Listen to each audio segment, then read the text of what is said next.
I'm gonna crack 12 packs of the Twilight Wanderer. These packs are being dumped by I think they're being dumped by Rudy, the Alpha Investments dude's Patreons. Rudy bought a bunch of packs from MJ Holdings.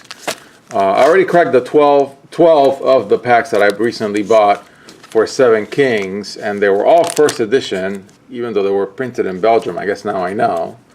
And let's see if these ones are first edition as well. That would be nice. I was able to pull a lot of base rarity staples that I need for a bunch of decks that I'm planning to build. And so, oh yeah, these are first edition. Nice. And I'll try not to kick the tripod too much. So I'll be highlighting any staples that I pull. And then after this, I'm going to talk about 4 competitive decks that I reconstructed last year.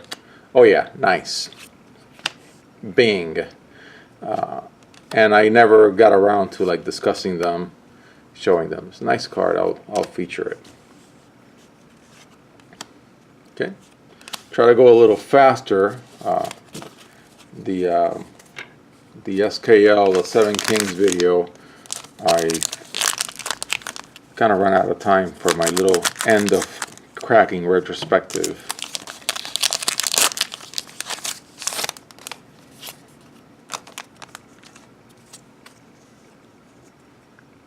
And I'll be looking at these in a book. I'll put them in a 3x3 Ultra Pro book just to look at before I make decks with some of them. I may end up making decks with some of the cards that are not competitive, just for fun. There's a fairy deck in these sets that can be made. There's also a Knight of the Round Table deck that can be made. Nice hit. Oh yeah, and an Umbrali.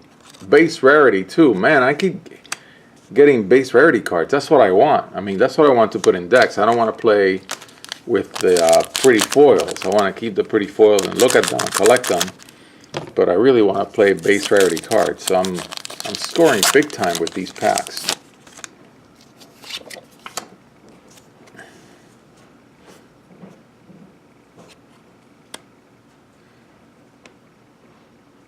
All-consuming suspicion. One of the fairies.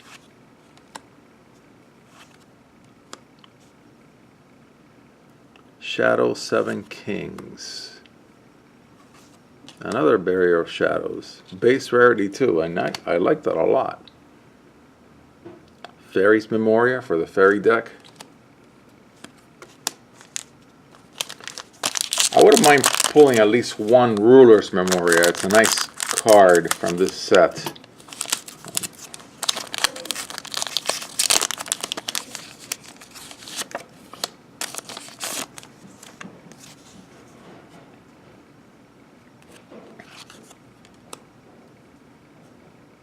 More fairies. Same dude we just pulled. So yeah, I think I paid $1 a pack for these, so this is roughly equivalent to a single Ultimate Masters pack. I love it when I don't overpay for cards. Nice, the Beast Queen's Counterattack. Prisha. Nice. Stamped card.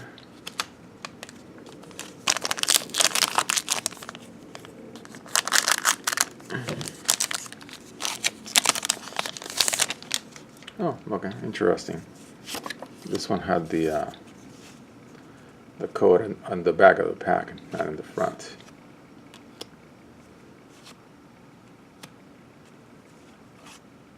Yep, nice. Rewriting Laws. Magic stones you control gain. Recover 2 magic stones you control. Or, yeah, gain you can cast. You can use it as a filter for non-darkness. Or you can pay a darkness and you recover 2 magic stones. you draw a card. That's fantastic. And it's a 2-drop, 1 green.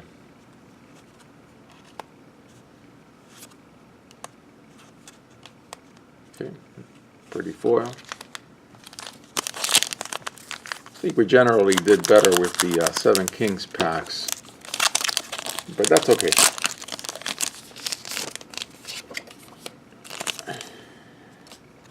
We're at least not really playing a full lottery if we have 12 packs to crack instead of just 1.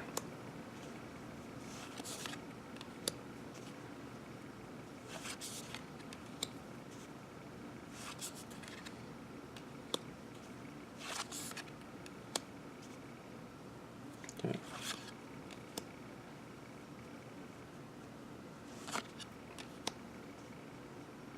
Jen the Arc is the rare, and then a nice stamped Memoria. Not the one that we're looking for, but still pretty good. Yeah, I think it's going to be hard to beat 12 packs of 7 Kings with 3 rulers. This is the second time that I do that, and that's just crazy. Is 7 Kings really that loaded with rulers? I don't know. Well, at least we got a ruler here, which is great.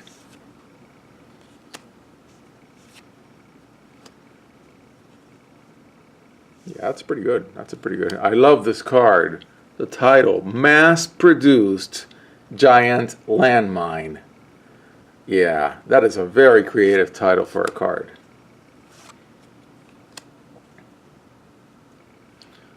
Knight of the Round Table. Spellweaver Elf. Yeah, good for putting magic counters on your ruler, especially if you're playing Reflect Refrain. This is one thing that I notice about some of these cards that I think has been corrected since. Don't make a card with a big eagle that doesn't fly. Oh, and it's stamped. So it's a stamped Valentina. Yeah, so I'll be putting it in a book somewhere. I already have an additional copy of this ruler for casual deck building that I'm planning. Last year, when singles were cheaper than they are this year, which is a good thing for Force of Will, I bought a good round of rulers for casual deck building, and that was one of the rulers that I bought. And I paid like I remember paying something like $1 a piece. Now, a lot of rulers are like $2, $3. Nice hit.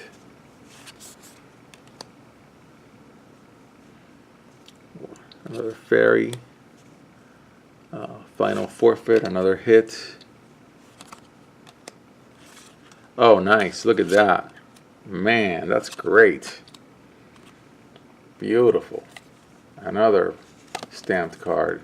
Beautiful card for my collection.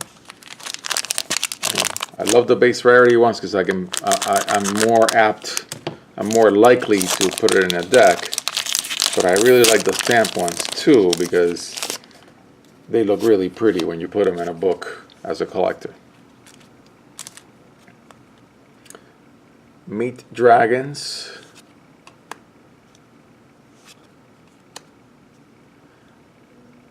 Fairy deck. Another Scorn of Dark Alice. That's nice. That's a nice hit. More fairies. Dark Melgus. An uncommon. Oh yeah, nice. Nice, nice, nice. A Reflect Refrain. Man. This card is like $2.50 these days, which is really interesting. Well, it was banned last year when I bought a few of them just for casual deck building and for reconstructing competitive decks, which will be in this playlist after I finish with these packs. I've got 2 Reflect Refrain, 1 Shion, and 1 Machina deck from the ARG Orlando sometime in the summer of 2015, if I remember correctly. 2015, 2016, it would have to be 2016 because Force of Will hasn't been around that long. I love this card, and this is a base rarity one. Is it? Yeah, it is a base rarity one. first edition, which is great. This one's first edition too, because and I think what's really interesting about this card is every game needs a card that is broken. Okay, Magic is able to use Jace the Mind Sculptor for a lot of things. It puts it as a money card in reprint sets. Ultimate Ripoff doesn't have Jace the Mind Sculptor, interestingly. And so yeah, there was a lot of screaming, and people left the Force of Will when Refrain was doing its thing. But the same thing happened to Magic when Cawblade, which was the deck that was built with Jace the Mind Sculptor, a playset of Jace the Mind Sculptor in Magic. So I think Refrain at the time felt like a big mistake, just like Jace the Mind Sculptor to many players felt like a big mistake. I don't think it is. I think it's the opposite of that for both cards. Nice hit. For both cards, they're gonna be reprinted someday. I mean, you know, people are gonna want to play them, and it's unbanned. It got banned and it's unbanned. Both happened. The same thing happened to both. Jace the Mind Sculptor was banned in Modern. Refrain was banned basically in all formats. And now it's not. Now you can play it in Wanderer, which is great. So, nice pulls for sure in these packs. Another rewriting loss.